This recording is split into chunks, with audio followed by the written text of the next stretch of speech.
شروع اللہ کا نام لے کر جو بڑا مہربان نہایت رحم والا ہے۔ اے پیغمبر صلی اللہ علیہ وآلہ وسلم،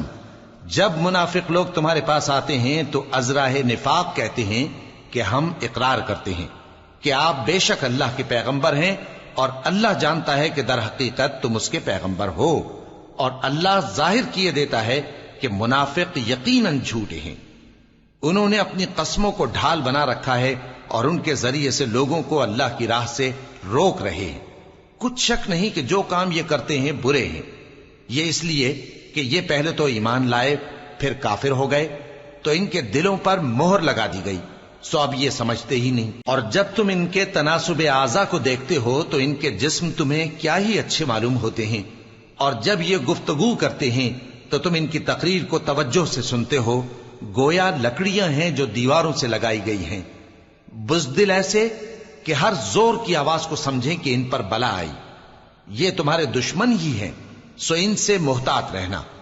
اللہ ان کو ہلاک کرے، یہ کہاں بہکے پھرتے ہیں۔ اور جب ان سے کہا جائے کہ آؤ رسول اللہ صلی اللہ علیہ وآلہ وسلم تمہارے لیے مغفرت مانگیں، تو سر ہلا دیتے ہیں،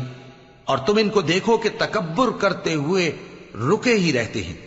تم ان کے لیے مغفرت مانگو یا نہ مانگو، ان کے آگے برابر ہے، اللہ ان کو ہرگز نہ بخشے گا، بے شک اللہ نافرمان لوگوں کو ہدایت نہیں دیا کرتا۔ یہی ہیں جو کہتے ہیں کہ جو لوگ رسول اللہ صلی اللہ علیہ وآلہ وسلم کے پاس ہیں ان پر کچھ خرچ نہ کرو یہاں تک کہ وہ خود بخود بھاگ جائیں،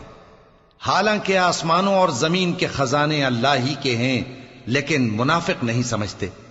کہتے ہیں کہ اگر ہم لوٹ کر مدینے پہنچے تو عزت والے ذلیل لوگوں کو وہاں سے نکال باہر کریں گے،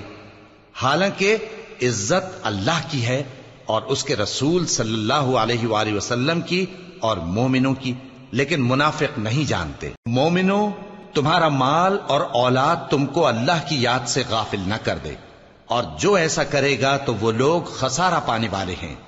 اور جو مال ہم نے تم کو دیا ہے اس میں سے اس وقت سے پیشتر خرچ کر لو کہ تم میں سے کسی کی موت آ جائے تو اس وقت کہنے لگے کہ اے میرے پروردگار، تو نے مجھے تھوڑی سی اور مہلت کیوں نہ دی تاکہ میں خیرات کر لیتا اور نیک لوگوں میں داخل ہو جاتا۔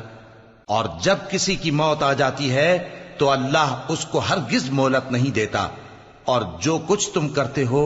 اللہ اس سے خبردار ہے۔